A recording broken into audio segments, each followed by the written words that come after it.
we are kicking off our NEA Big Read, which is a program of the National Endowment for the Arts in partnership with Arts Midwest.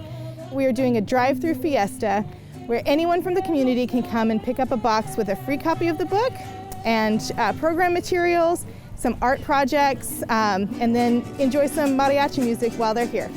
And we are reading as a community a book of poetry called A Small Story About the Sky by Alberto Rios. We try to really find books that will fit our community.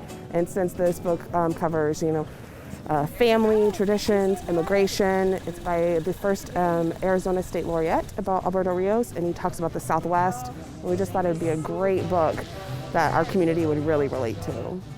We're going to have some great programs that are based around it. So we're going to have, poetry slams, kind of introducing people to how they can learn how to write poetry and then perform that poetry.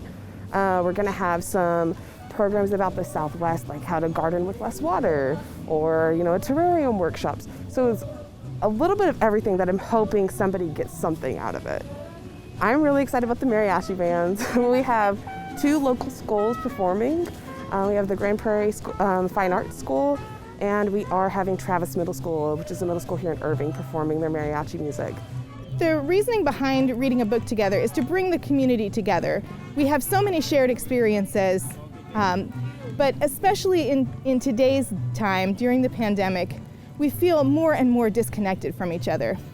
So when the community comes together and reads the same book and feels similar emotions, similar connections, and then they come to some of our virtual programming, they can start to feel that interconnectedness that we love to see in our community. Oh, I love Big Read. I love books. I'm a librarian, but I love being able to focus programs around a specific book and the themes that book explores.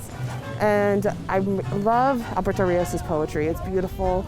It's really accessible poetry, so even if you're not a fan of poetry, I think you're going to really enjoy it. I love the library. I appreciate that. Thank you so much. A lot of people feel that poetry is not for me.